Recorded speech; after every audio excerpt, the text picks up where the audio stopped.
Good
evening, listeners on NUR Live and Facebook Live. Joining us in studio this evening is a very, very special guest. I am excited about this interview for many, many reasons. One of the most important reasons is it's someone I've known for a long while, and I think I'm going to discover quite a lot of things that I never knew before. Because it's one of those people you meet, you say hi to, you have a conversation, and then you move on. So before we even introduce our guest this evening, I usually start by asking, how was your week? What made you smile? And most importantly, did you make anyone smile? So my story for this week is, well, two things. The first one is I like to cook at home, so I do quite a lot of cooking, and it's cooking from scratch. I am not fully British yet, so I tend to do everything from scratch, season the meat, do everything, and cook from scratch. But my son was home from university and he asked me if I only cook Jamaican meals or if I can follow a recipe, which I've not done in years. So the challenge this weekend was we could each print a recipe, give each other the recipe, and there were four people in the kitchen, and we'd have like a little cook like a showpiece, and we display it at the end like ready, steady, cook, that type of thing. And I think what I discovered more than anything else that I probably need to get back into reading recipes and cook because mine came out absolute rubbish. So I think I'm a good Jamaican cook, but I think I've been a little bit complacent and not stepping out of the comfort zone. So it gave them a little bit of chuckle when I placed last, which is not a position I'm used to. And it's something I need to address. So with the next month, we're having a cook off. The next thing that makes me smile is, you know what? At the end of the day, I'm human. And one of the things that really wind me up is traffic.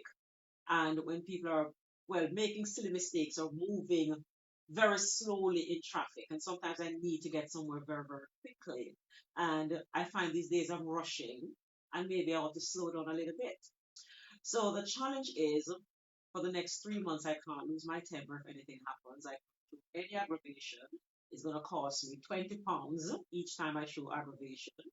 And I'm honest enough that even the person who's not there, I will still pay my £20. No, I'm not prepared to pay a lot of money. So it means that I'm going to be very cool, calm, and collected. So if you see me closing my eyes and breathing, I'm just trying to center myself and get back into the flow of things. So I hope this week was fantastic for you and you did get an opportunity to smile and, of course, share your smiles. This evening, it's a Behind My Smile talk show on NUR Live, and I have a very special guest this evening, Mr. Patrick Businge. And it's an honor having Patrick in the studio this evening. And one of the things I do before the guest comes on is do a little bit of research, and I like to go into Google and grab a piece of this and different things to see the person. And what came back up was very, very impressive. Very, very impressive. And you will see from my guest this evening, he's very unassuming, but he's accomplished so much. And I'm honored that you're here. Now, Thanks for inviting welcome. me to this special moment with you. Thank you for Very coming, Patrick. privileged. Thank you very much.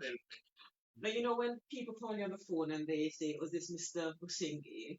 and they ask the permission, "May I call you Patrick?" Oh yes, Right. definitely. For the first time in my life, I feel like I should ask you permission. May I call you Patrick? Right. So, Patrick, Businge. That is not a traditional English name, is it? No, not at all. Where is it from? So I was born in Uganda, and in case you're not sure where Uganda located in East Africa. So that's where I was born in the early 70s, and my parents are still living there. Most of my brothers living there in Uganda, and that's the environment we grew in. It was very different from the United Kingdom as we Right. later. Yes. All right, so we like to break it down because, and this is going to shift a lot of information to the back because there's so much accomplishment, and I think we need to give this platform for that because it's a great accomplishment and we need to look at things like that. So we started first of all with a simple question, Patrick, that we ask everybody. How would you describe yourself? Who is Patrick Businge? Well, I would describe myself using the word educator. Why do I say that? Because I've been in education for quite long, and miraculously, uh, three of my sisters have joined my road to become educators, working in schools, including my brother. One of my brothers, a lecturer at the university. Actually, another sister of mine is a lecturer at the university. So we're all into education. Why? Because this is a gift that our parents gave us. They didn't have much. We all grew up in poverty. We didn't have that much to live on. We did not let poverty live in us. Right. So what that meant is that we saw the sacrifices they were making for us, and we took our education seriously. And now we find all of ourselves, most of us in education again, trying to give back to the community, making a difference in the people's lives. I'm always reminded by Nelson Mandela saying education is the most powerful weapon that can use to change the world. Education has changed my life, and I use it to change other people's lives. Okay, so we're gonna go into a little bit detail because we like to know who the person is, and you obviously value education a lot, and you give it back, and it's not just teaching, but it's actually in real life of the world, you're educating the wider population. Yes. Talk us through the life in Uganda. So you were born in Uganda. Were you the first born, second born? Well, I'm the third born of my parent, my dad, and first born of my mother. And growing up in those years, of course, life was very different. I'm reminded of one of the, and I think it was in P3 or primary three or year three in the kingdom equivalent. And our school was invaded by what they called at that time the rebels. They took over the school, closed it, and turned it into a barracks, military barracks. So what that meant for me was that I spent a whole year out of education, out of school, because the rebels had taken over. And there was a civil war, and we had nothing to do than stay at home. Because it's not a concept that you would be familiar. So when you say invaded, were you in school at the time, or did they just occupy the building and so the school had to be closed? Yeah, they came in and were driven out, and then we couldn't go back to school for another year.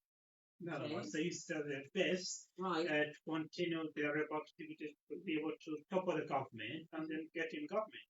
Of course, that's different comparing it with the United Kingdom, whereby you can free of course against the person you're electing, the parliamentarian, but there people take power by force. So what is it like as a child living in a civil war? Did you see any of the effect of the violence, or were you a part of it directly or indirectly? You heard of things happening? Definitely, yes, I did. Because as I said, maybe I could say this, I lived in conflict, in a conflict zone, and actually that later on, I went on to influence the research that I did for my PhD, education and disability in armed conflict. Why am I saying that? Because as the conflict continued, I do remember one house in Uganda, and then they broke in, or the army or the military broke in, and we had run out of the house and spent the whole night in the banana plantations. Those are not the kind of experiences that anyone in the United Kingdom experiences. Yes. You know, banana plantations here. How old were you at that So time? I think that was about around year three or fifth grade. So that's about 7, 8, around that age. So if you can recall, talk us through the emotions, because of course these are things that are foreign to most of our listeners. So talk us through the emotions. What was happening? I mean, somebody breaking your house and you have to run out. Did Of you course, panic? How did you feel at that moment running out? it is very hard to report the detail of the emotion, Hmm. but looking back, it should have been a very different experience because you can expect, you can imagine sleeping outside in the cold all night, you don't know what's happening. But, so it was a different experience. But what that led me to understand and the effect of that is I would have to leave that area and move to another area. And as you know, when there's war, or when war breaks out, normally these refugee organizations they come in and help people, relocate the people. So I was, me and my parents and some of my brothers were born at that time, 80s, while 80s, we found ourselves on the back of the refugee truck. But at each step, we'd be asked, where are you going? Who are you? Where are you going? Where are you coming from? Because they have to detect what kind of people are these? Are they part of the records? Are they the civilians? Are they? So, but those questions later on went on to help me later in life. Who am I? Yeah. So coming back to myself, trying to find out who am I? Where am I going with my life? And as well, where am I coming from? What is my history and how can my history, where I'm coming from, help me to live life differently? And that makes me who I am, really. So in moving and being transported, because one of the things when you are a refugee and move into another area Yes. is that you kind of carry a lot of personal belongings. Um, did that affect you later in terms of attachment? Because part of us get a lot of attachment at that age in the formative years. Did that impact on any way in your life? Well, it can't relate because, as I told you, we did live in poverty. But given that you don't have much, then you don't have much to lose. Okay. You understand? So you don't have much, you don't have much to lose. So you can't really think of what you lost. The only thing you can think about losing during that time is the 1 year of education. It should have been education. I wasn't. But it's possible that that 1 year was a blessing in disguise. Never can tell. Because had I maybe there are things that might have happened in my life that if I was 1 year ahead, things would have been different for me as it is today. That is a Or if fantastic I way was to one look year at it. behind, so I think that could be a great or bigger plan than you can ever imagine. Possibly. Yes. So talk us through the dynamics of your family. So you're the third born. How many children? We have we are 10 of us in the family. And that is 4 brothers plus me and 5 sisters. Yes. Talk us through the dynamics, because one of the things I really love is very large families. And I didn't have a large family, but we grew up with a lot of cousins and the amount of trouble and mischief we got into. So talk us through what life was like with 9 Well, it siblings. was a bit different because what we have in the United Kingdom, for example, most children, when they go to school, especially secondary school, is day school. Right.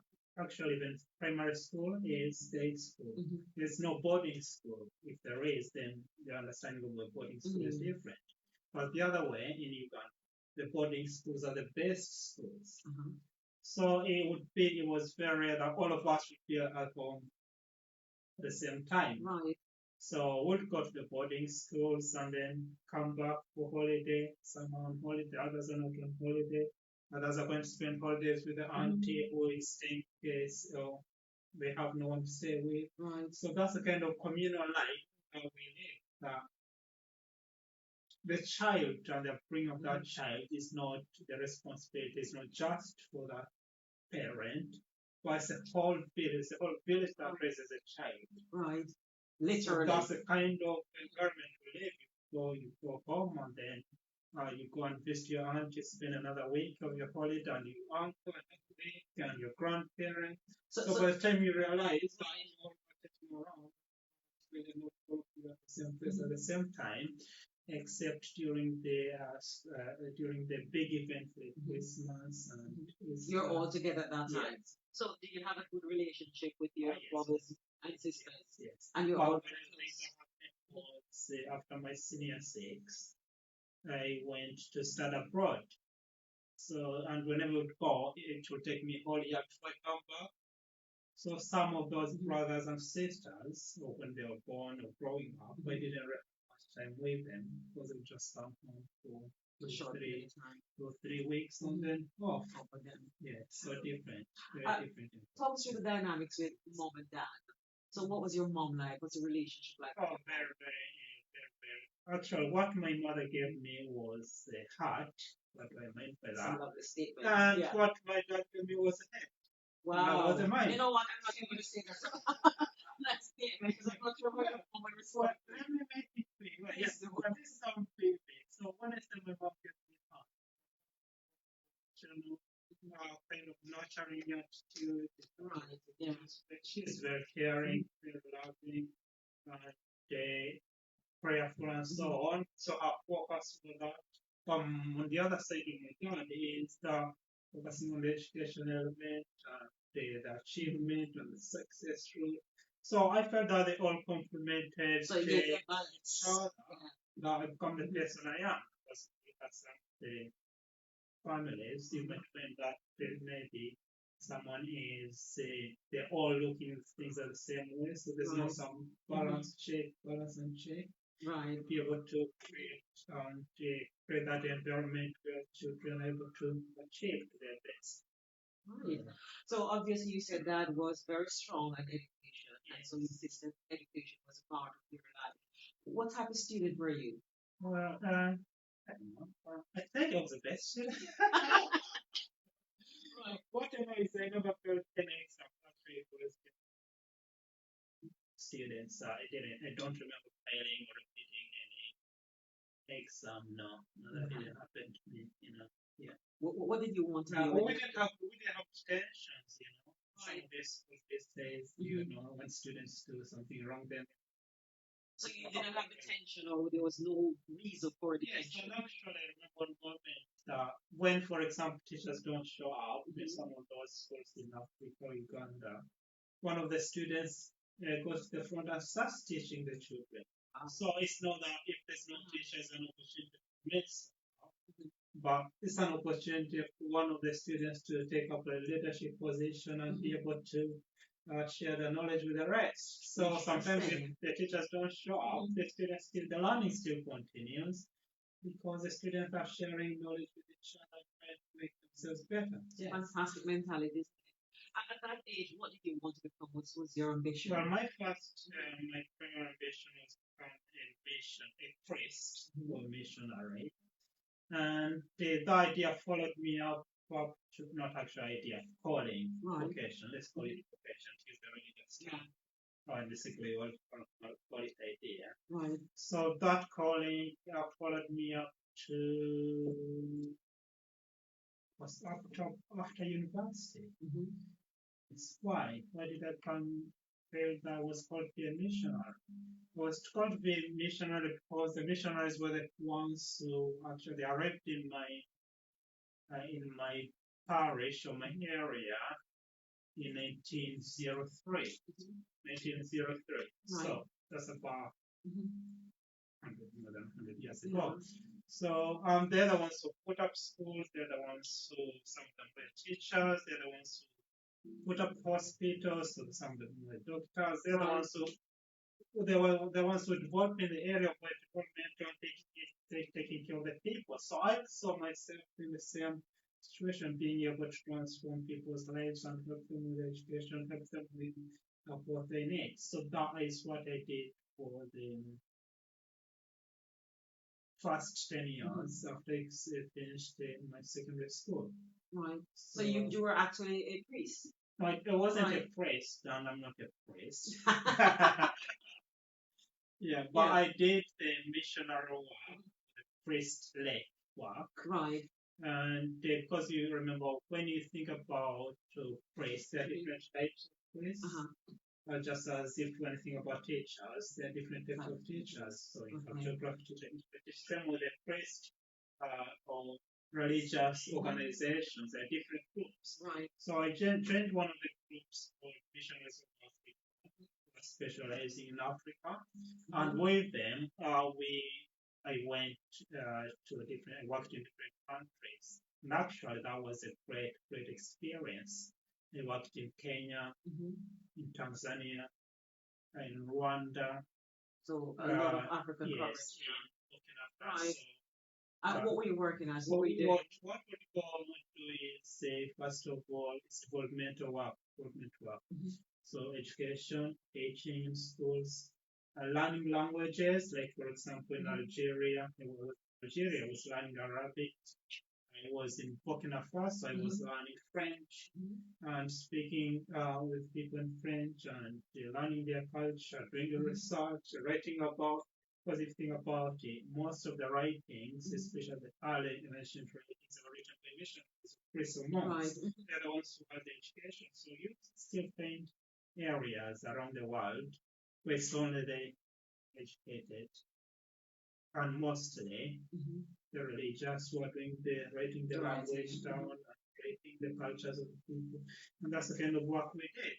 Okay. And did you enjoy that work? Yes. Right. What did you study at university? Well, I did philosophy. It's a study of wisdom or knowledge. And then there you have different things. For example, studying about the mind and the metaphysics, studying about the idea of being, what does it mean to be or not to be. So lots of subjects within philosophy. So I did that for 3 years and got my first bachelor's degree. What led you to that path? Was it a personal journey, or was it something that you wanted to get a vocation or a job in that area? It was a personal journey because I wanted to become a missionary. That's why it was part of the training for missionary. Okay. And that was back in Uganda. I did my philosophy now in Arusha, in Tanzania.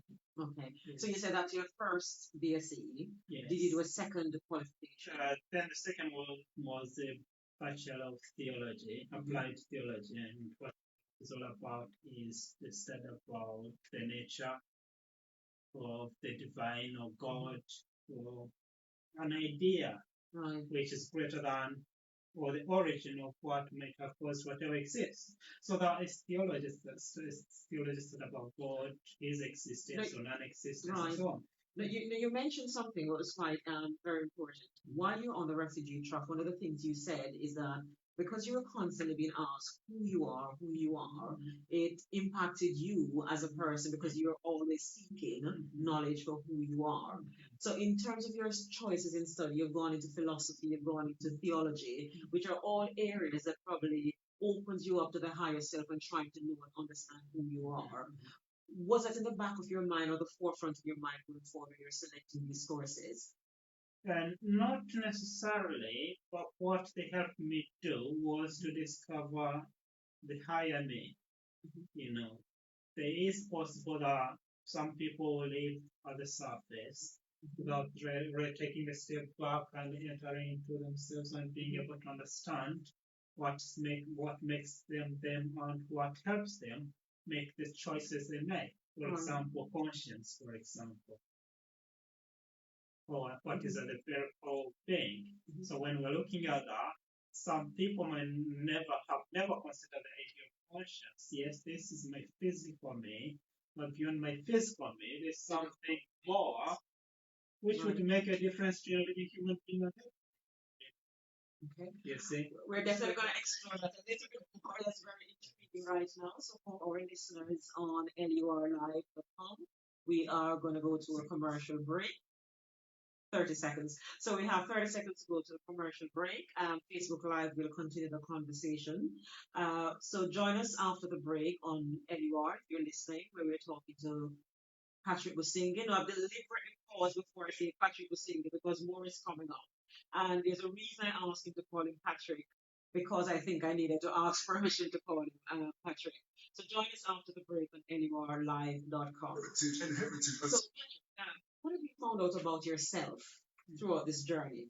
Because you mentioned conscience and actually awareness of there's another level instead of just the physical form. Did you find out anything that you never knew about yourself? What I meant to one of those discoveries, but most of the education that we were doing was really based on studying about the other, studying about different subjects. Right. For example, different topics. You saw the other, the other, the other. But when I finished my PhD, at Exeter University. I remember our chancellor at that time, Florella Benjamin, Baroness Florella Benjamin, said she would know she's I think she's the honest chancellor who would give hugs to everyone who's graduating. Right. She gave me a hug and whispered in my ear, Patrick, go and change the world.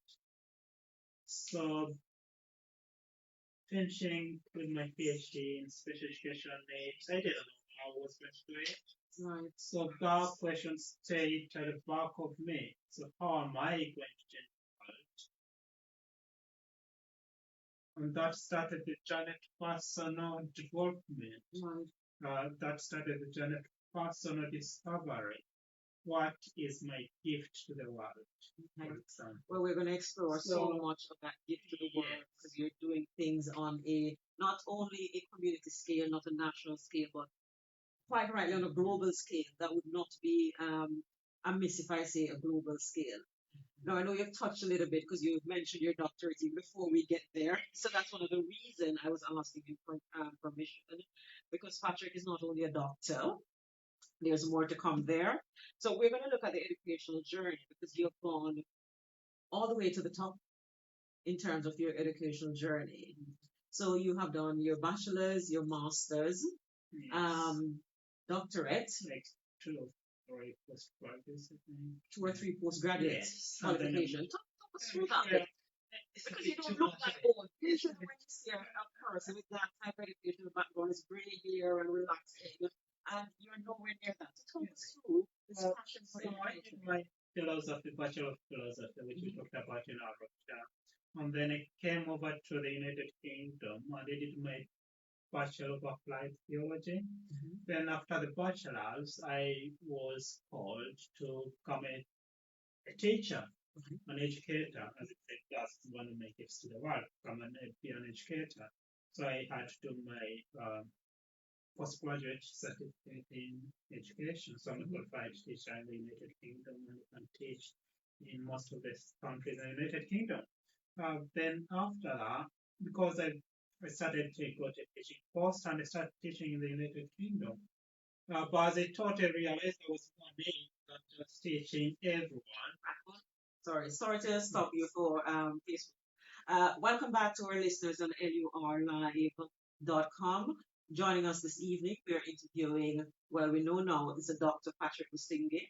Patrick is from Uganda and he's sharing his story. He was born in during a time of conflict and actually became a refugee. And he's actually talking us through his educational journey. So Patrick is a qualified teacher, having done 2 bachelor's degree, his master's, and we're just continuing with Patrick's educational journey.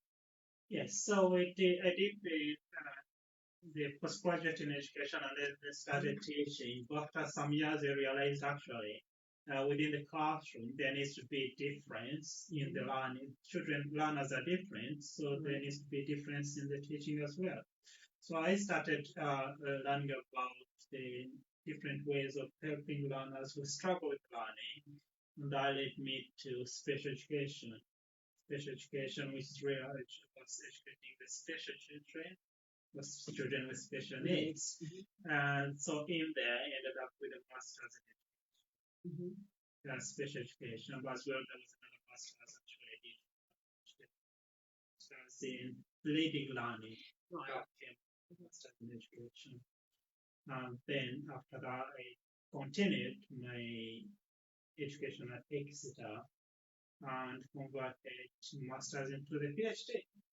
So that took me about all that from postgraduate to PhD, everything. It's about 10 years. Right. So PhD 5 years, master's 2 years, and the postgraduate service 9 months, 1 year. Yeah. And at that point, most people would stop and say, you know what, that's enough. But you didn't stop. I studied my own education. So you are not actually a doctor, you're actually a professor. Yes. Patrick was saying. Yes, but before that, well, lots of things have happened as I was saying before that. After finishing my PhD, I was told to change the world, but I didn't know how to change it. So I looked around and said, look, what can I do in my life what is my gift to the world. And there's one of the books that helped me actually discover myself, and one of the motivational speakers called Les Brown. So I read one of his books, say, Live Your Dreams. So what are my dreams for the world? My dreams for the world was to have children around the world being able to access education. Some children up to now still denied education. So how can I create a model which helps children learn even in armed conflict? That was my PhD. How can we help people learn in an armed conflict setting? How can education continue? Having known that, I lost 1 year of my education because of conflict. So how can we fix out that, make sure that people continue learning? But with the new technologies, for example, you don't necessarily have to go to school to a physical place to learn. You can learn online, you can learn offline. There are lots of other things you can do to create an educational environment. That's led me to the idea of Greatness University. So, Professor, because I can give you a full title, Professor Patrick Foley. It's a major accomplishment. And somebody told me once, especially from a cultural perspective, that we really don't celebrate our accomplishments that much, or we don't talk about them. But I think it's worthy of mentioning. It's not something that should be taken lightly. You have gone to the highest level in education, and that is really, really commendable. Thank you. Now, you shifted a little bit and mentioned the children of the world. Yes. So we're going to switch over to your life. Okay. So we know that you're married and met your wife. Right. What was through meeting your wife? How did that happen? How I met my wife. I met my wife from one of my friends. Is that in the UK or back? Well, she's a American. And that's how it all started. Okay. Yeah. We can't go into much details. Because you see the big smile. It's enough. The smile. The smile is enough. Patrick's lovely wife is Julian. Now, one of the things with your family as well, quite often you have one person excelling. Now, I know this is all about you, but I'm going to give a plug for Julian because your wife is also a doctor. Yes. So you have Dr. Julian Businge, Professor Businge, and you have children. You have how many Yes, children? we have two children. We have Okay. two children. And as well, because when we're doing things in family, remember children learn from whom they see, Right. children learn from what their parents are doing, and they've all ended up writing books. So everyone has a And how old are your children? well, the first one is 10 years old, and the other boy is 6. And both of them have published. Right. So we're going to delve a little bit more into. I noticed how you shift the personal one very, very quickly, and I have to invite Julian in. Right. So, Patrick, we're going to start by looking at the different accolades that's attached to your name for your biography, and just talk them through it as we're going through. We know that you have an event coming up, and we want to talk through that event as well. So we start first of all. You're a best-selling author. Yes. Talk us through some of the things that you have done in terms of publications. Well, actually, I can't keep track of how many books I've written, but it should be around 12, 14 books around there. Yeah. But one of the first books I did write is called 7 Steps to Greatness. So that was really a journey to me and saying, looking back, where I've come from, living more and not letting war live in me, living in poverty, as well not letting poverty live in me, being able to achieve in spite of things that have happened to me or my family or the circumstances that we lived in. For example, we didn't have electric growing up, even up even up to my house Right. in Uganda, we don't have electric.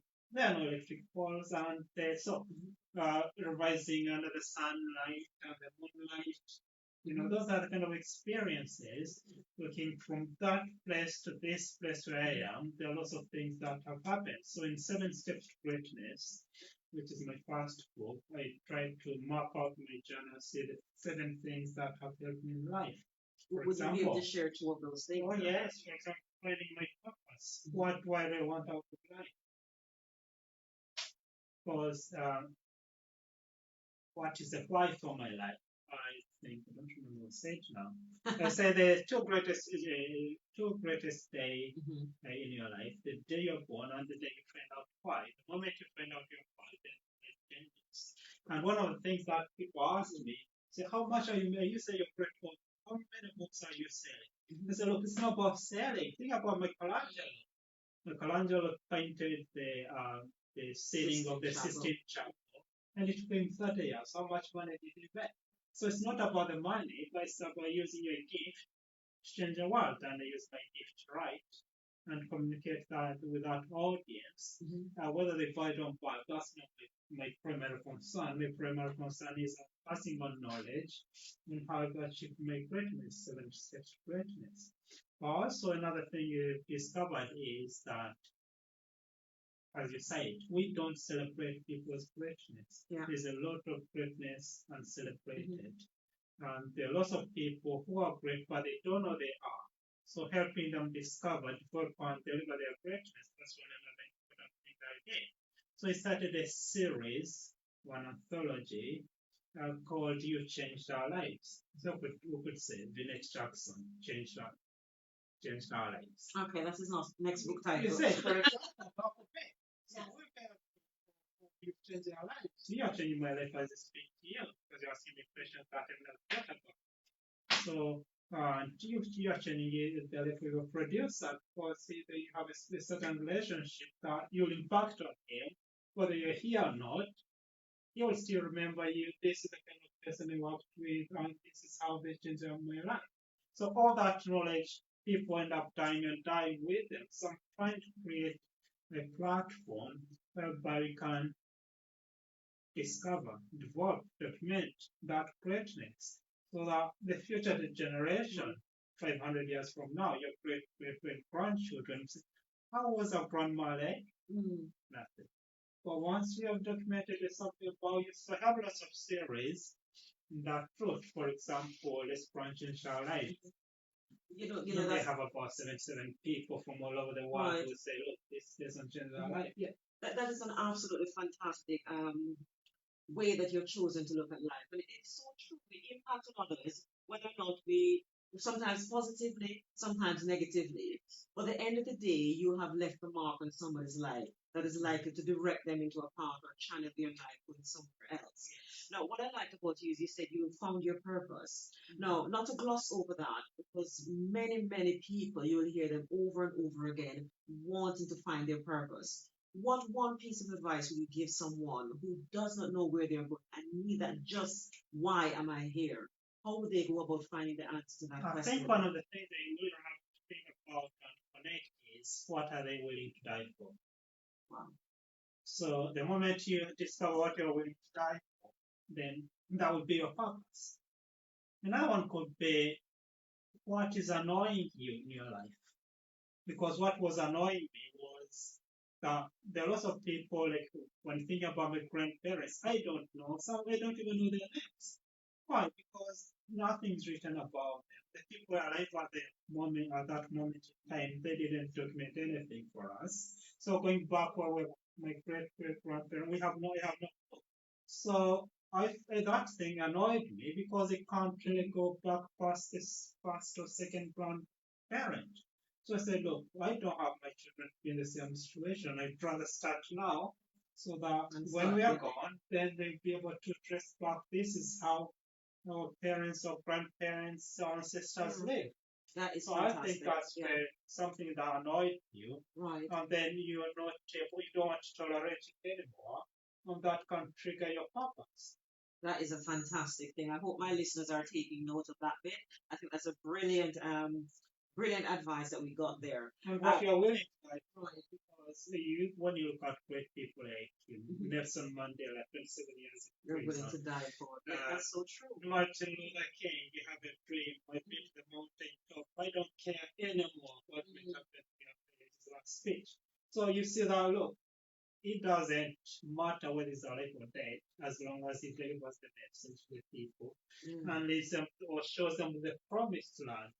So I guess the next question, the natural question, Patrick, is what are you willing to die for? What am I willing to die for is really making sure that every child in the world has a good education. Every person in the world have the ability to discover themselves, to discover their greatness and celebrate it. Fantastic.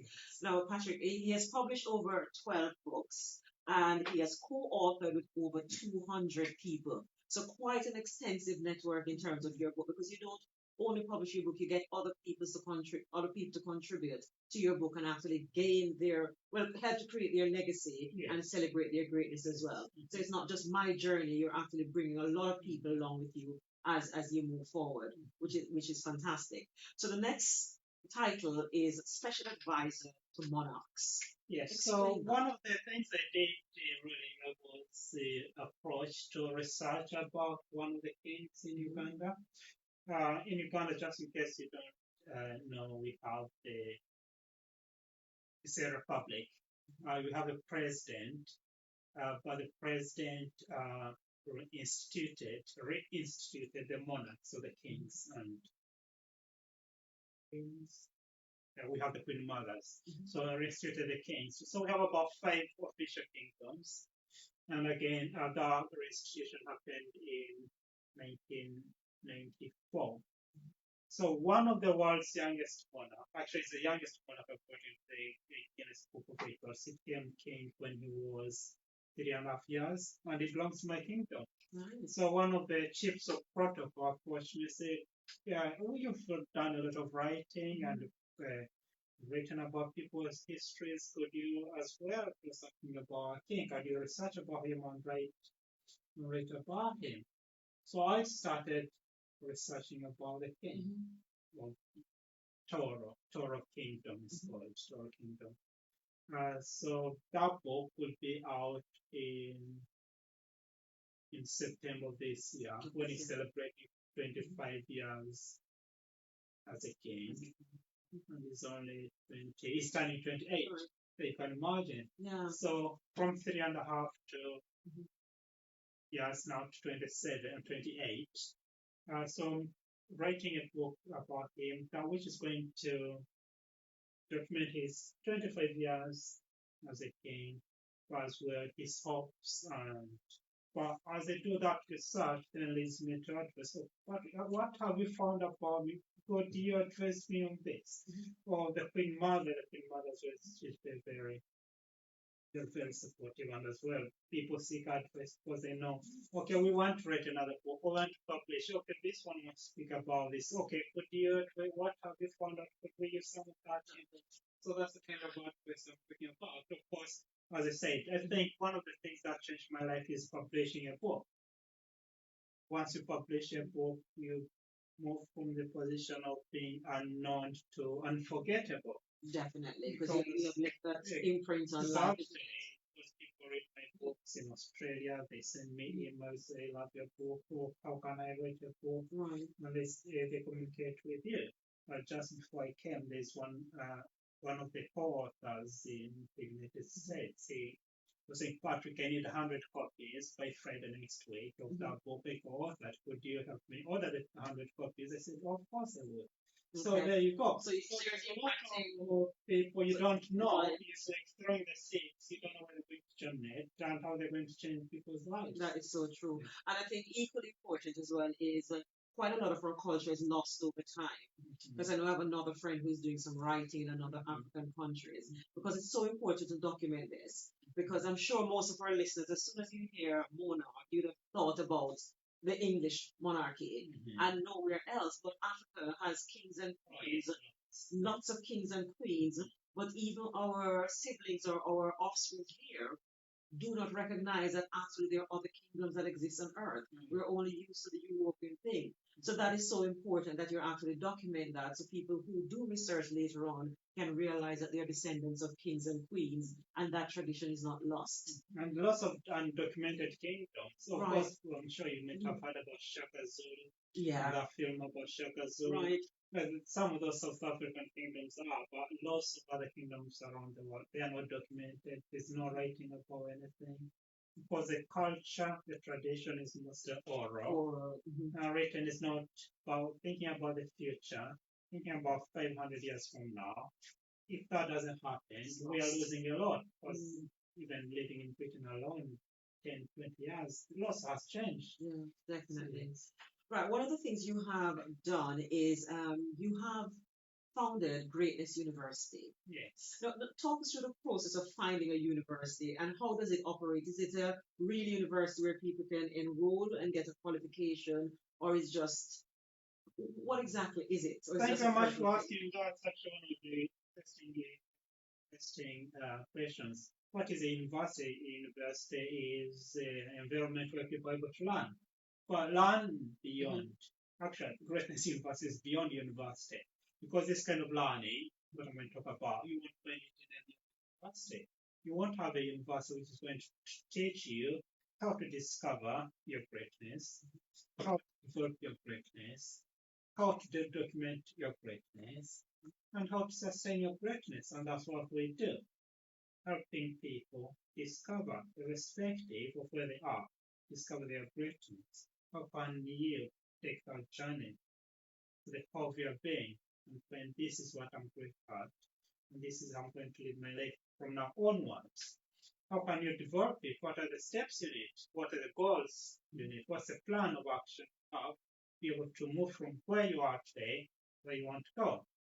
And how can you deliver it? Are you delivering it as a speech or as a book or as a film or documentary?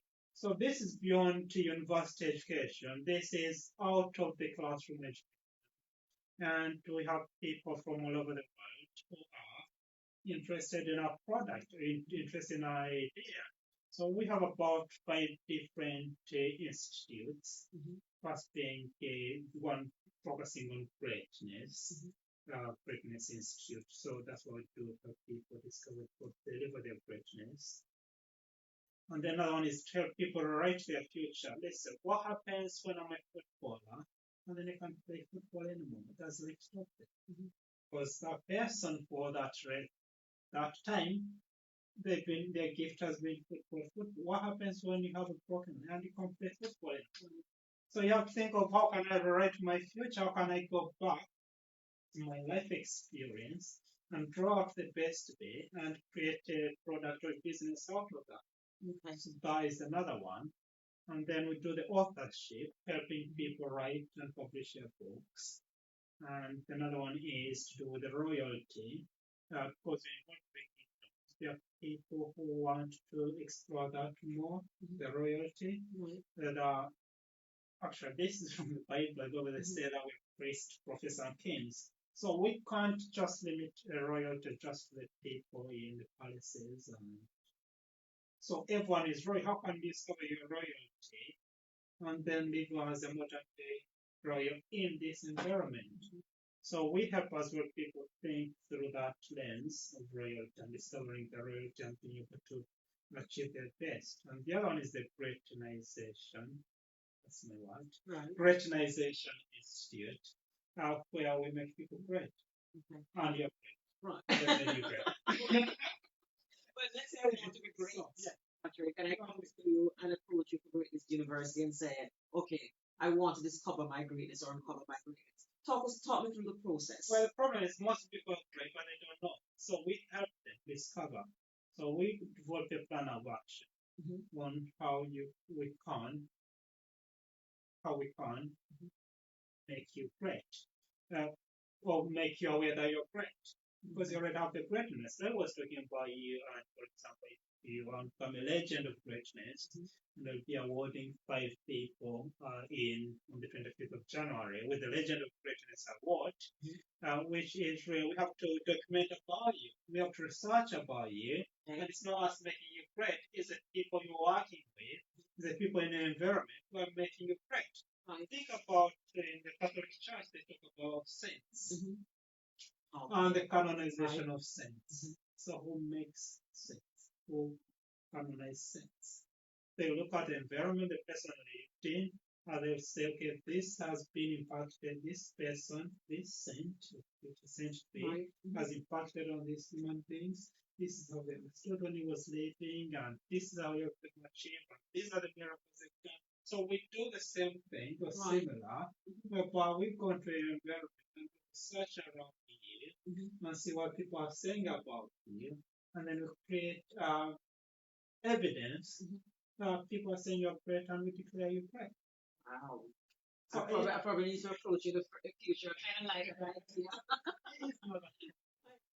With all of this, I mean, massive accomplishment lies with royalty, traveling the world, doing so much. Yeah. But still, you remain a teacher. Yes. Why? Well, it's my calling.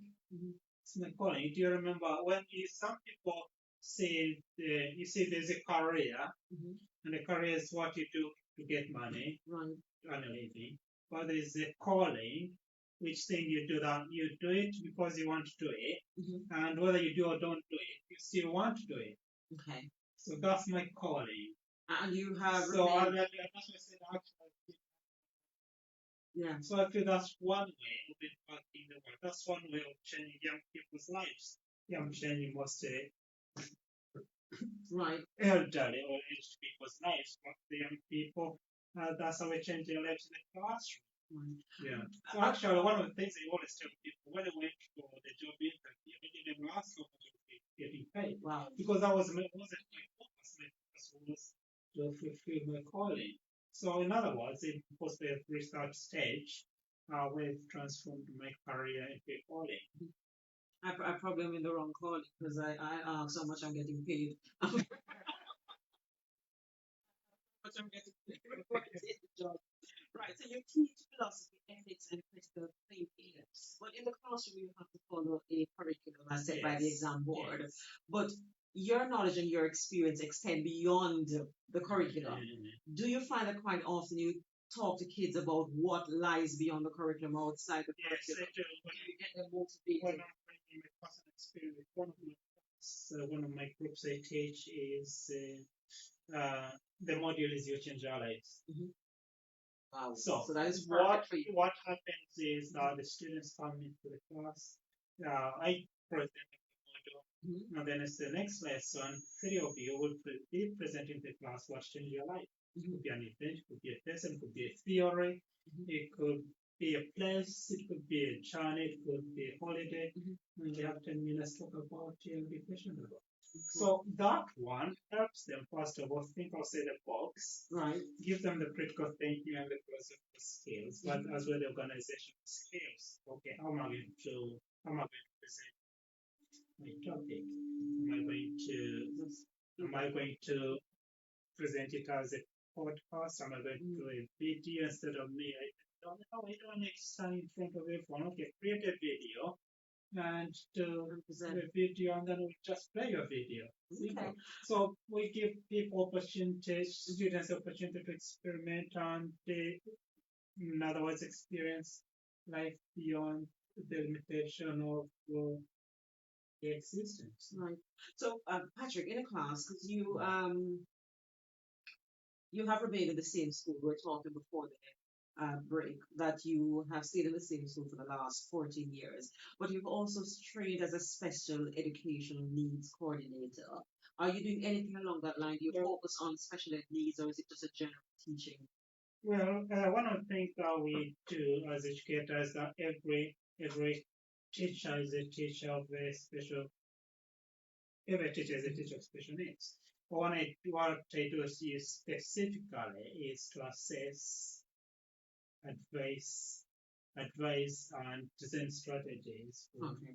I'm going to break you right there because we're going to lose our listeners on lurlive.com. We are in the studio with Professor Patrick Businge. Please do join us after the break on LUR Live. Please do remember you can actually send in your comments or send in any question you have. If you're not joining us on LUR Live, we're on Instagram as Luton Urban Radio, Facebook as Luton Urban Radio, and Twitter at LUR Live. We're also on Snapchat. I don't have a Snapchat account, so I don't know how to access that one. But please do join us after the break when we continue our chat with Patrick. See you after the break, LUR Live. We're going to continue on Facebook chatting to Patrick this evening. So, Patrick was talking through his journey. He is an educator, and not only does he teach philosophy, ethics, and critical thinking, but he's also a special educator. So, he's actually a qualified special ed teacher, and so we're trying to find out if that is his calling, if he's more into the special needs or is just a general teacher. So you were talking to school Yes, that so way. I was saying every teacher, every person out there who teaches should be and is a teacher was special education. Why? Because every person is unique and there is not two human beings who are the same. Right. So that requires that whenever, as an educator, you think about the people in front of you and see how you can personalize their learning. These stories, when, for example, I'm doing a research about people and asking people to write their stories, their chapter for my anthologies, they keep asking, do you have, can you give us guidance? Can you give us just a template? Do how many words? How long has it been? There's no limit. All you need to Right. do is write from your heart. That's the only criteria, write from your heart. Why? Because the moment you start putting limits, then you kind of kill all the creativity. Because people do things differently. Some people write 5 pages, and you have chapters of page. Some people have 15 pages. Right. Well, because they don't want to kind of limit people and their uniqueness works them. That Which is what we're environmental quite, says it's more. Oh, yeah, which is what we're quite good at in the society today, because quite often people have to fit in specific boxes. Because in school, so I'm surprised you're actually in school. I can understand the concept of greatest university because there are no limits in terms of your curriculum, in terms of your learning. It is just an open box, which ideally that is how you want to learn. But in terms of logistics, it's more organized if you have people in boxes. Do you find that frustrating when you're teaching because certain things has to have limits? You have to meet a curriculum, you have to have a deadline, and sometimes it limits the creativity. How do you overcome that in the classroom when you're associated with it outside the well, classroom? it depends on what you're working on. So it has to be individualized in a sense. It could be if you are given a project, okay, you have 4 weeks to do the project. Mm. That deadline is a deadline. How you use your 4 weeks is up to you. Some students or some people do the project in 1 week it's done. Some people wait 24 hours before the deadline. So we cannot say that you are not given enough time. You're not given the opportunity to do it. You are given 4 weeks. And when you do it, it's up to you. How you do it, you might get some guidelines, but it's still up to you how you're going to present it. But what is key here is that your greatness is not limited. You cannot limit greatness. So when we start limiting people's greatness, then they underachieve. Okay. Because they will see the bar you've set them, then they can't go beyond. But when you leave it the open box, then there's an opportunity of an overflow. And that's what we do. Let the greatness overflow. Let students manifest their greatness. Yes. Brilliant. You're also a speaker. Well, I didn't speak. You're also a speaker. My thoughts. Personal opinion here. I would have to attend an event. You have to be in the room to feel certain things and see certain emotions. So I know that you've spoken extensively. You're on stage in London. Is that something you're pursuing to be a speaker? Well, I think speaking is one of the mediums, one of the mediums of communication, and we're always making ourselves better. We're Sorry, always, sorry to interrupt you, Patrick, and sorry, Facebook listeners. Just to welcome back our listeners on LURLive.com. We are on the Behind My Smile talk show. And this evening, we have the privilege of having a professor in the studio. This is Professor Patrick Businge, who's talking us through his journey. He has established a university. He's looking at taking out the greatness. He's looking at celebrating our greatness. And it's not limited to people who have accomplished huge things that they think has changed the world, but changing your neighbor's life would mean that in her eyes you are great. And so it's taking that element out of it to think that we're not good enough or we're not great. And he has given some fantastic advice. And at the moment, he's speaking to us about his teaching journey and where he is right now. And he's a speaker as well. So he was sharing his journey about how the type of speaker he wants to become in the future. A great speaker, obviously. And he has started his journey by speaking on stage. He has done several events, and he has an upcoming event that he's going to talk to us through in a few moments. So do you enjoy the speaking, or is it nerve-wracking as most people tend to think it is? Well, based on my experience in education, so you can't be a teacher or an educator without speaking. So Mhm, it's one of the tools we have. mhm, Of course, it doesn't mean that's perfect. mhm. So if you compare my writing with the speaking, there's a massive difference. Right. For some people, speaking is more Mhm, dominant than the writing. mhm. So I'm always learning new things, new, and always making myself better and better. And actually, I guess your next question is say, what do you speak about? Exactly. So So I, stop reading my notes. I speak about greatness. Actually, I'm currently writing a book called The Greatness Code. Mhm, So everything has a code. In other words, it's a key to your greatness. So that's the kind of things that we speak about. How can you discover your greatness? How can you deliver it? How can you sustain it? What is the code? How can you become, for example, a leading light in your community? fantastic. How can you become an icon of greatness? So that's the kind of topics I'm speaking about. Are really related to greatness, the product or the universe that we have created, as well.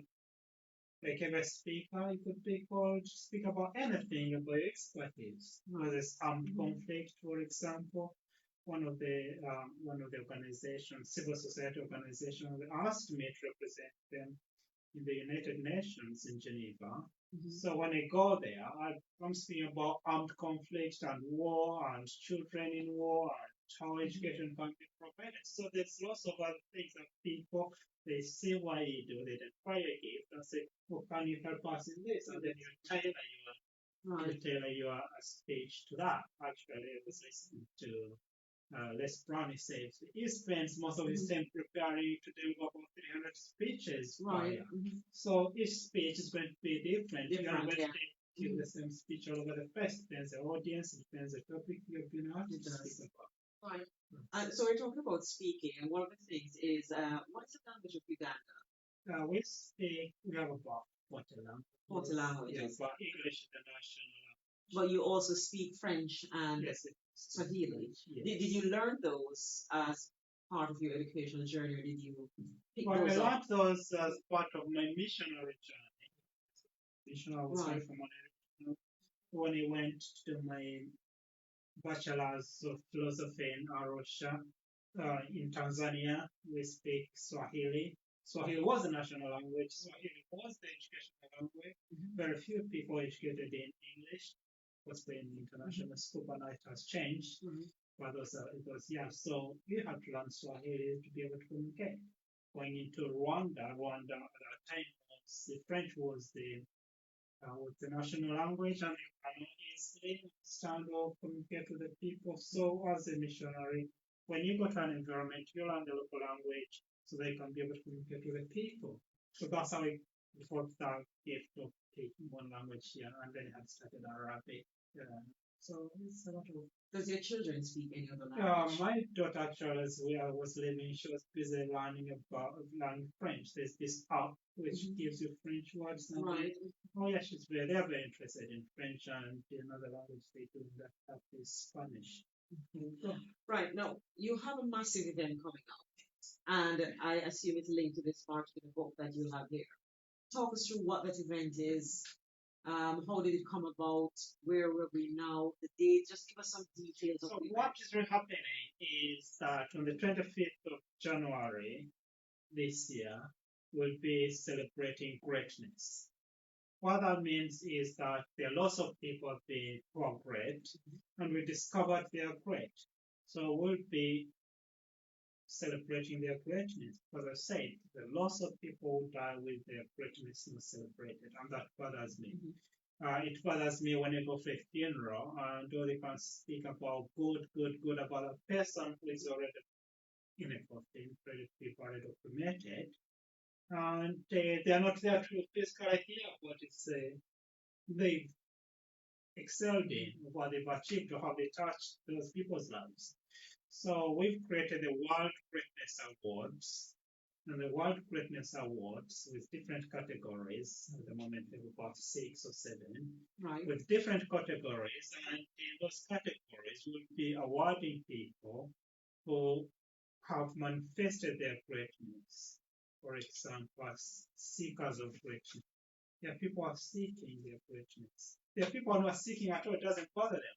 There are those people who have really been effective in seeking greatness and we discovered what they've been seeking for. So we'll give them Seek of Greatness Award. There are people who have mastered their greatness. There are people who have authored their greatness. So we'll be celebrating authors or people who have written about greatness and published with us at Greatness University Publishers. So we'll give them an award as an author of greatness.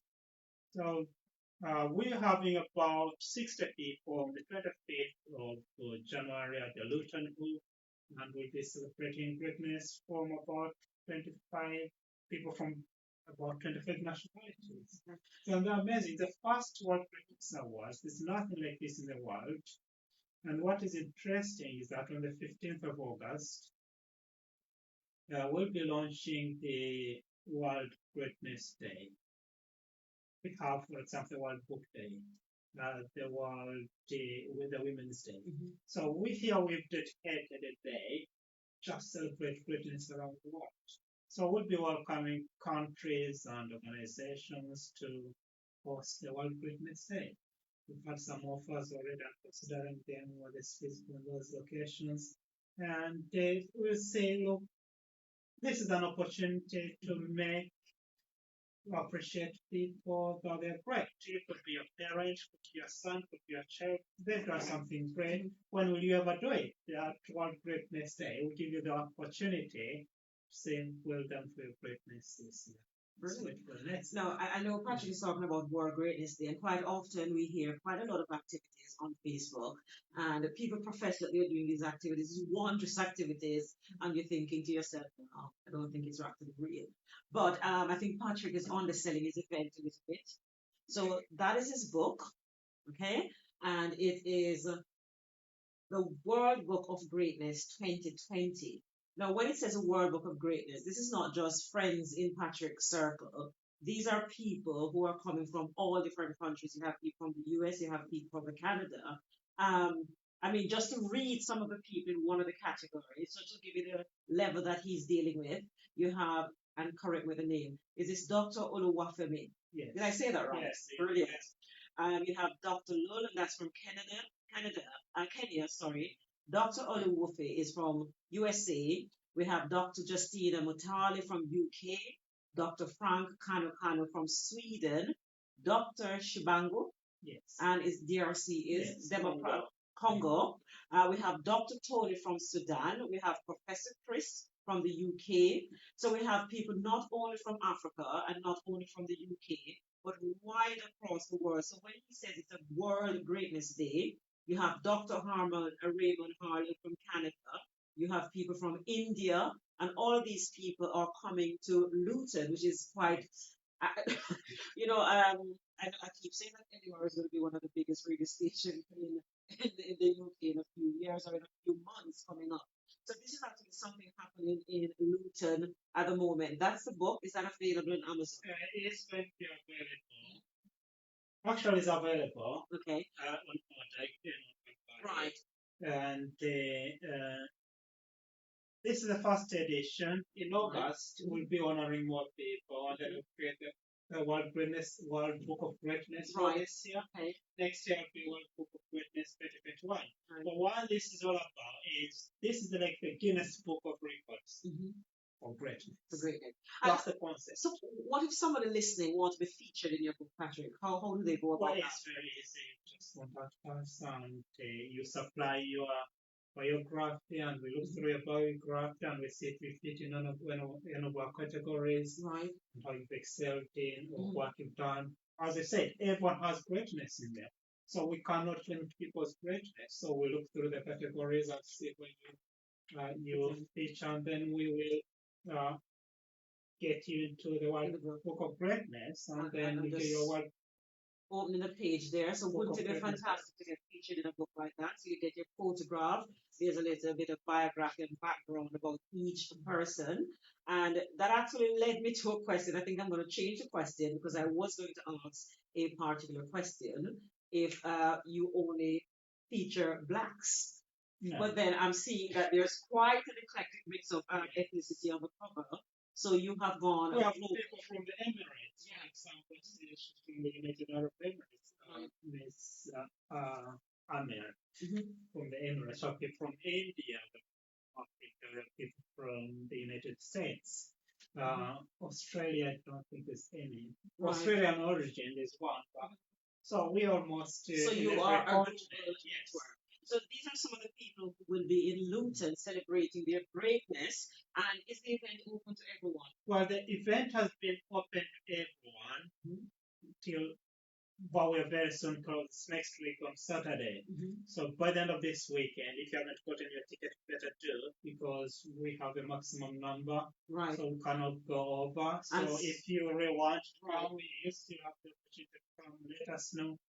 And So if you do get want to a come, ticket. of course, Patrick is on Facebook, so you can contact him on Facebook. But it's actually networking with people from all over the world, and these are people who are established in their field. So if you want to actually make these connections, of course, or uncover your greatness, then please do get in touch with Patrick via Facebook. I don't think he's selling it right because it's really, really something And actually, in some of the Sultan of Sudan, what the Sultan does is like the queen of England. Right. He has over 200 chiefs or other sultans under him, so he rules the leader, the Right. religious leader. Yes. We have people who have invented and created products for the first time. We have people, entrepreneurs in Europe, in Africa, and Asia, name it. We have people out there on universities, like one of the people will be honoring Professor Simon. He has the Good News University it's called the Good News University in India, and his university has over physical university on the campus with about 2,000 people. So we have Professor Simeon Kaiwa. He's not coming, but he's one of the founders of Kaiwa International University in Uganda. As well, he's a very, very fast person, father of Pentecostalism in Uganda. So we have people done things on a magnitude. We have people who have started groups which come from religions. So it's a fantastic opportunity to actually come and meet people who are actually very great. Now, Patrick, you've spoken about your life. I mean, originally you were in conflict and you've come through it all, and you said one of the things is you were born in poverty, but you didn't allow poverty to settle in you. What are two of the major challenges you faced in your journey? One of the major challenges in my journey is the educational journey, for example. Sometimes people might not understand you, or you might not understand them. Of course, that's human difference. Or when those misunderstandings come in, you either take them for granted or you take them for granted. So what do I mean by that? Because, for example, misunderstanding each other, that we may end up in an environment where you're the same, or you have same qualities, same achievement, but because they haven't really understood about or understood how you communicate, or you don't fit in, therefore you're denied the opportunity. I don't want to go details, but just giving. I figure you won't know how to get one of the yeah. challenges. Challenge you faced. Yes. Okay. So that could be that's one of the challenges. But what is really important, what I've learned from that is not give up. And not giving up involves sticking to your dream, sticking to your purpose. And what proves those people wrong at the end of the road is that facts speak for themselves. So when you look back and say, okay, we thought about how comes this person has so the facts were hit in the face, and then you'll be able to realize that actually you're your own class and you belong to a different tribe in a way. I love that. I Yes. absolutely love that. That's similar to something that Michelle Obama actually says, isn't it? When they go low, you go high. And so eventually they'll see who you are. Yes. Fantastic. So it's not really about following people, following your dreams. Of course, there are people you're going to live along the way. There are people who are going to abandon you along the way. And possibly when you reach on the other side, you say, actually, how did he get there? And that's why, and you have us. So Right. that's what I'm talking about here. Yes. Okay. Right, Patrick, you have obviously been very inspirational, and by virtue of the work you do, you must have impacted many people, not only in your immediate sphere, but globally. If you could invite three people to a meal, who would you invite and why? Whom will I invite and why? Well, that's an interesting question. I've never thought three is too little. It's a small But house, just three. what it does to me is really brings me back to the people that inspire me. It brings me back to the people that I consider to be legends of greatness. And one of them would be Dr. Martin Luther King. Why? Because you look at his life, you look at his every of his speeches, every his books. There's a lot of knowledge looking at his circumstances and what he achieved in terms of civil rights, which in most countries people are still struggling to implement his agenda, that be able to realize that dream, working hand in hand. Right. He is a great man. I would love to have him. So that's one of them. The next one is actually one of the people I want to meet is Desmond Tutu. Desmond Tutu is a South African, and he did live during the time. He's still alive, but he did a lot of work towards apartheid in South Africa, towards peace and reconciliation, special. So I'd love to hear his story about peace and reconciliation, but importantly, I'd be interested in his conversation about Ubuntu. Nelson Mandela. Yes. So Ubuntu, I am because you are, since you are therefore I am. That's the simplistic understanding of Ubuntu. But what this means that my personality, my being doesn't end with my skin. In other words, what makes me is you. That we are beings in communion. I cannot exist without you, and you can exist without me. That's that interdependency.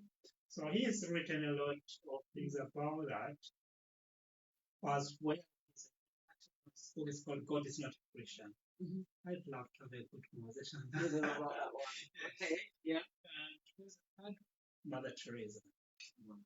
I am a pencil hand of God writing a new chapter each day with my. So Mother Teresa would be an interesting one because she lived a life which is unimaginable, despite or in spite of the poverty that was happening in India, in spite of the challenges that she faced. But she stood on the side of the poor and helped them to at least have a better moment in their lives.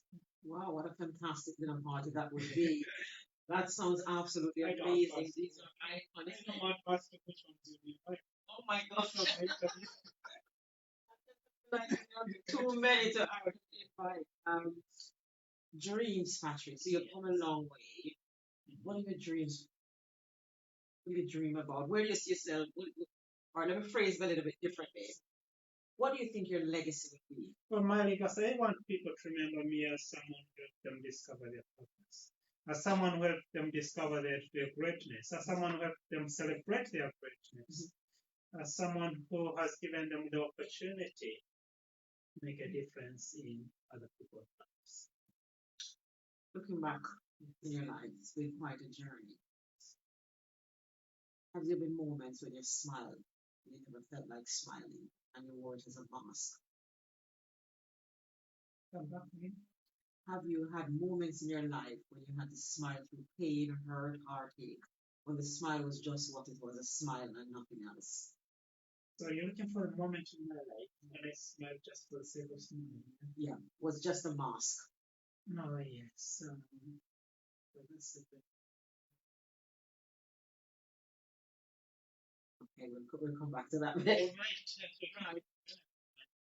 Okay, looking back Yeah. at your life, you've gone through a lot and you've lived in several different countries. You've experienced different things from armed conflict to poverty to situations that you hinted at without giving me a lot of details. Do you have any regrets? Don't regret anything really. Why? Because I take every experience, every opportunity as a moment to learn, Mhm. as a moment to become better, and as a moment to discover myself. Because it's those moments of, whether it's moment of conflict or moments of struggle, where you come back to yourself and have a space to think about your life and then be able to re-strategize when thinking about the army. If they're going to attack and then they discover you're being attacked, they take a retreat. Yeah. So those moments, sometimes the moments of struggle, moments of conflict, the bad moments, they kind of help me take a step back so that you can be able to come back in a better and a stronger way. Okay. What's your greatest strength and your greatest weakness? You know, the greatest strength is I'm good in writing. Okay. Yes. And I would love to develop my speaking skills if I know. Because here I'm not just talking to anyone. I'm talking, I'm talking with someone who has won a lot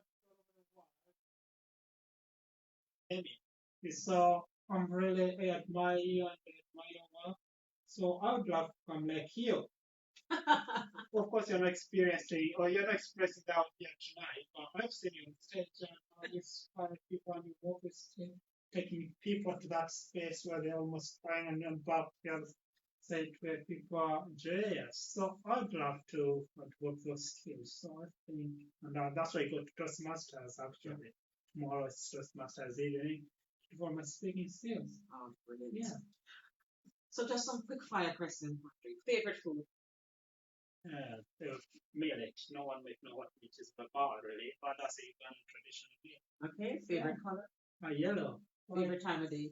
Actually, the favorite time is between 11 and 1, One. 11 p.m. and 1 a.m. Because that's my most creative time. That's where I do most of my writings. Because people ask, when do you do all of those writing? That's the time when I'm able to access myself and Okay. be super creative. Favorite book?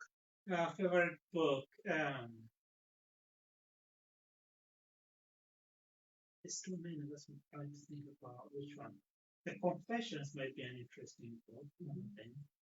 Have you heard about Confessions? No, that's basically Right. written in the 4th century. It's called the Confession. Because in there you see St. Augustine's journey. Actually, it's the second most read book in Catholic Christianity after the Bible. Wow. Yeah. Yeah. How he goes on his journey, how he messes up, and how finally he discovers, and one of the good lines like, too late did I come to know your Lord. Beauty, once old, ever new. You and me, I was outside you. So that is a very, very deep book that helped me bring myself to who I am and discover myself as well. I'll definitely try and get that like the quotation that you made. Right. What's your favorite quotation? I am a pencil in the hand of God, writing a new chapter each day with my life. That's a quote from Mother Teresa. I've never heard that one, so that one is going to be intriguing. What we like to ask our guests to do is by the end is just assign the man with your favorite quote, your favorite words, whatever you want to share at the end. So we're going to come back after the break. We have 1 minute before we go to break, and then we come back in the last part where any final words, anything you wanted to share. And I think you need to big up the event again. It's a fantastic event. So we're going to join Patrick again after the break when he's going to share his final words with you. There have been so many lessons to be learned this afternoon, and I'll probably check to see if there have been any questions you have on Facebook Live, and we'll try to answer any questions that you have there. So we're going to go for break on lurlive.com. We'll stay and have a little chit chat with Patrick during the break. Professor Patrick Businge, who has shared, oh my God, what an amazing journey. What an amazing journey. And I might add, very, very humble. very humble. You'll sit in the room with Patrick and you would not guess in a million years that Patrick has accomplished so much, which is my type of people actually. Right, so we are on break for LUR Live. So just catching up on a few Facebook comments. And if there are any questions, I'll ask Patrick to answer the question. Okay, this is someone asking to amplify the sound from your end. This is a question from someone in Jamaica, Patrick. It says, did your adversity give you the drive to succeed? Yes, actually, being able to struggle. For example, I remember one day coming from school and going to my father's house, and it was raining. Right. And then the rain was going through the roof. My one of my sisters went to the back of the house and brought the basin so they can tap the rain which was coming down. Right. And then another brother of mine rent one of the bedroom because the rain was going through the walls in the house, protect the mattress from. So that kind of struggle, that looking at you don't know where you're going to sleep, whether it's going to be wet or cold or hot, gave me the drive to be able to change my environment. Uh, and one of the things really that I did was to build a better home for my parents. So had I not, for example, my parents had a very nice home, I wouldn't have thought about that because they lived in that. They saw the struggle, not having a good home to live in, and that had to work hard and construct a home for my parents. Yes, it did. Yes, and it continues to do. Brilliant. So this is also from a mutual friend. Uh, should I call him a wannabe Jamaican? This is Carsten. Carsten is saying, go on, Professor Businge. Thank you. It is local Jamaican language. So another question here, it says, would you recommend that today's youths be allowed to experience some sort of problem solving in order to prepare them for life? I think so. Because I think the world we are living in at the moment, it seems to be, it's different from how when we were growing up. Having like I took my children in Uganda, and one of the things that surprised them was that one of their little nephews, yes, was able to climb a tree. Well, they can't climb a tree. They don't have that experience. Right. So how will they gain those experiences? By training things like Girl Guides or Boy Scouts to be able to do things that they will not normally do. For example, I take in August, my whole family will go for camping. We take a tent, we go and camp somewhere up in Walshingham. Right. Because there's a Christian here in the event, but we still camp. Just in the midst of nowhere, and we do experience what does it mean not having light in the house? What does it mean having sleep in the tent and having that weed throughout the whole night trying to do the tent? Yeah. It's like an experience that they need. But the too much comfort is, I think they need something different to be able to tap other spheres, be able to tap some of the energies that they have within them that they can discover what's their gift rather than being safe and very safe that they don't really, that when a very small adversity comes, they melt down. And that's why I'm not making a link. But probably that's why I'm experiencing lots of mental health difficulties at the moment. The mental health thing is going up. Why? Because children haven't been given an opportunity to experiment, an opportunity to be able to develop those muscles which help them to go against the challenges of life. I think that is very true because I still teach. And one of the things I find is that kids lack resilience. I mean, the little things that back in my days I would just brush off and move along to the next thing, it is such a big thing around it that they're broken and they need to cry and they need some time out. So that resilience that adversity teaches is not something you can actually duplicate or replicate in schools. And but you can't necessarily put a person in a situation that is adverse just to teach him those life lessons. So do you think that kids are at a disadvantage, especially your kids? Because your kids, talk about your kids, because your kids have not been exposed to certain things. They will never be exposed to conflict. So those are adversities that they would never ever face. Do you think it has an impact on them and how they see life? We're told that it depends on the situation they're facing at that moment in time when that disaster hits. Right. But it doesn't stop us from giving them the opportunities to prepare for different scenarios. Like, for example, as I was talking about, say, my daughter is currently learning French. Now, when she goes to France, she can say at least one or two words that just going there. She can't even say bonjour, you know. Right. So that would make a very big difference because she feel that when she says bonjour to a French speaking person, the response, she feels there's a connection rather than someone saying something to you and then we don't know what's happening. So I think that there are those moments that as parents we have to create moments for our children and expose them to various environments which are building them, of course not destroying them, but building them better and helping them manifest their greatness. For example, had I not exposed my children to writing or them seeing me writing, they wouldn't have written anything. Mm. Something that we miss because you do a lot of publications of books for other people. So you do publish books for other people because you have Yes, a yes, publishing we do. company as well. Right. So Patrick, this has been an amazing journey. Usually with our guests, we pick up like one point and we say, okay, that's fantastic going forward, or that's something you can take away. But I think your interview, there's so many different elements I could touch on, so many different aspects to your life that you have shared that is inspiring and people can take away a lot moving forward. What would be your final words this evening? The final word is never stop dreaming. Because everything starts as a dream. Everything starts as an idea in your head. Here, I don't know how many years ago, maybe 10 or 12, 15 years, there was no iPhone. 10 years ago, there was no Facebook. But now, someone dreamt about it. There was no internet. Someone dreamt about it. So some of the young people, when they work, they kind of, when they think, oh, this has been there, it has not.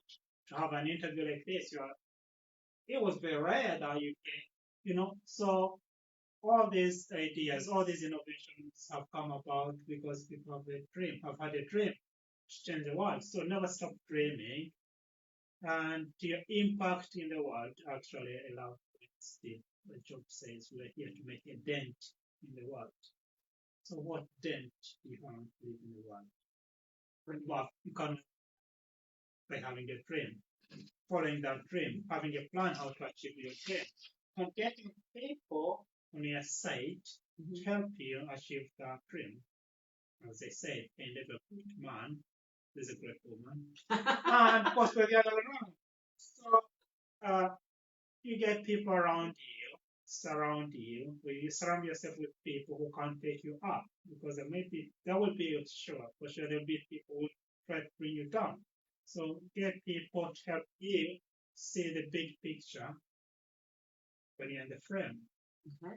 And if people want to contact you going forward in terms of whether or not they want to publish their book, subscribe to Greatness University and uncover their greatness, or participate in any of your events, how would they get in touch with you? Well, they can get to me on Facebook, Patrick Businge, or Twitter, Instagram, same name, Patrick Businge, or they can email at info at greatness-university.com.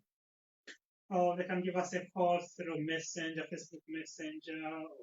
Well, it's very easy to get to me using any of those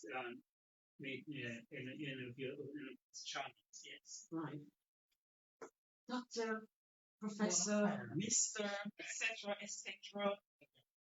Patrick Businge, it has been an absolute pleasure having you this evening. I've learned so much about you. Thank you so much for deciding to come in and have a conversation about the different stories that lie behind your smile. Thank you very much. It was a pleasure having you. Thank you very much for giving me this opportunity to share this audience with you, share your audience with you as well. Giving me an opportunity to reflect on my life. All the things I've been talking about, I didn't know about them. Yeah, so you've given me an opportunity to reflect on my life. Really. Because sometimes, and that's why I said you need people who are along you, stretch you. The question you asked me have stretched me, and they've come out of this interview better than I came in. Fantastic. That's So what we I like just to hear. And thank you very much for giving your time. And if you have time, you can still join us for the World Greatness Awards on the 25th. Right. Thank you. Thank you, Patrick. So if you need to contact Patrick, I'll give you his details again. He's on Facebook, Twitter, or the major social media, and it is Patrick Businghe. He's having a fantastic event coming up in next Saturday at the Luton Hoo. So if you're available, please do get in touch with Patrick. It's promising to be a fantastic, fantastic event. So, Les Brown actually says your network is your net worth. And this is a fabulous opportunity to connect with people, not just in the UK, but people in all over the world who are coming to share their stories and share the platform with Patrick. So it promises to be a fantastic event. Uh, you can email Patrick at info@greatness-university.com. So that's info at greatness-university.com if you need to contact Patrick. All his books are available on Amazon, of course, and they are a fantastic read. Over 200 people has co-authored with Patrick, and there are over 12 books there, so you have your choice in terms of books. So much we have learned this evening, and so much I've learned from Patrick in a short time. Well, it seems short. We're almost at the end of the program. Exactly. And I tell you, when I say 2 hours, people think, but once you get talking, then you find you uncover layers and layers, and so the time actually runs off. I think one of the things to leave you with from Patrick is he's left us with a little bit of nuggets of gold that I like. And one of the things I ask him, because he has uncovered his purpose. And I know quite often one of the things with people, they want to find their purpose, they want to find out what their role is, what their calling is in life. And he has given us 2 pointers. He actually has 7 steps to greatness. That's one of his book. And the book also has a journal, so you can actually read and actually document your journey as you uncover your purpose. And he has mentioned 2 very lovely questions I think I will ask myself on the drive home tonight. So if you're one of those people struggling to uncover your greatness, the first question Patrick advised to use is, what am I willing to die for? And he has given several examples like Nelson Mandela. He was willing to give his life to end apartheid. Now, that was how he actually found his calling and his purpose. And that is what he's remembered for because it was something that he put everything in him towards. He cited Martin Luther King, who did actually give his life for the freedom of Black people. And one of the things I keep telling people when you find your purpose, like my sister, she works 15 hours per day. But unless you stop her and say, how long are you working? She doesn't realize she's working 15 hours a day because she's working towards her calling and she's working towards her purpose. So it no longer seems like work. And you don't follow anyone, you actually march into your own beat because you're actually trying to accomplish what is inside you and you want to make that journey and you want to succeed, and that becomes your legacy. So for most people to be remembered, they're not following somebody else. Nobody's pushing them in that direction. And you can see the wide variety of fields that people are remembered for. Uh, Mother Teresa worked in the Calcutta, in the ghetto. I mean, that is not somewhere where you're going to have Facebook or somebody snapping your picture to show it on news media to say you're doing something. She's working with poor people who have absolutely no means to anything. But because it's her calling, her legacy found her right there. So if you can find your legacy and give it everything, then you will be remembered. You'll be touching people's life. You'll be uncovering your greatness. The second question that he mentioned that you can ask, and my list is going to be too long, so I'll stick with the first one. He said, what is annoying me? So what are the things that annoy you? And we're not talking about your neighbor or traffic or anything. For Patrick, it was the fact that nobody could document anything about his generation that passed because, of course, there was nothing written. And so he did not know his great, great, great, great grandparents and what their impact was, what their contribution was, and that is probably forever lost. And so, what he does as an educator is that he provides the opportunity for you to make sure you document who you are, the impact you have on people, and how you can leave that legacy behind. Because we're here for a short period of time. But regardless of who you are, if you're a cleaner in a school, guaranteed you're impacting someone's life. And you ought to be remembered because even though you might not be on the television screen, to somebody, you are that great person. To somebody, you're actually contributing and changing their lives. So I think it's a very, very positive step to actually document who you are so that generations after will remember you and can use your life lesson or use the examples that you set to actually move forward. So I've learned so much in this interview. And I think driving back, I'm definitely going to be thinking about those two questions and trying to focus and set the vision right in terms of what I would die for and what is annoying me, which is something probably rests on me quite often in terms of getting there. So I've learned a lot about Patrick this evening. Now, for the first time, we're going to have back-to-back males in the studio. Now, I don't even want to announce the person I'm having next week because I don't want to jinx it. This person has attempted to be on the program 3 times. The first one we had technical issues, so we couldn't connect. And then we arranged it the second time. And the second time, London Transport decided, no, he's not coming. So they had a strike and he could not make it into the studio in Luton. This time, I see by Facebook that he plans to hire a helicopter. So next week, we're having a poet extraordinaire, a businessman, friend, brother, award-winning author, Mr. Kwame McPherson, in the studio. And Kwame is coming to share a lot about his stories. And one of the areas I'm interested in, especially from a male perspective, is mental health.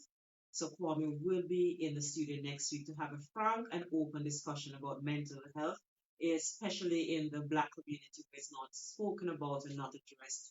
And he will be sharing his journey as well as his accomplishment and all the stories behind his smile. Please make sure you tune in and join us next week. Well, that is about it for me this week. It has been a fantastic interview. I have enjoyed my guest this evening. I have known Patrick how many years? About 15. About 15 years now. So, Yes. yeah, we've known Patrick for about 15 years. And I noticed Veritha is on the call, so you can remind her of those old days. So I've known him about 15 years. And just like you this evening, I have discovered so much about Patrick because he's a very humble person, very quiet, but working quietly behind the scene. And I've met his fantastic wife and his beautiful children. These are people that are changing the world and impacting the world. So even if he's not impacted the entire world, he's impacted my life, and I'm grateful to have him in my life. Oh, thank you very much. So, last week is Patrick is going to sign our banner, and we will be back next week in the studio with Kwame McPherson. Thank you so much for joining the Behind My Smile Talk Show. I am your host, Vinette Hoffman Jackson. See you next week. Thank you. Thank you very much. Thank you very much.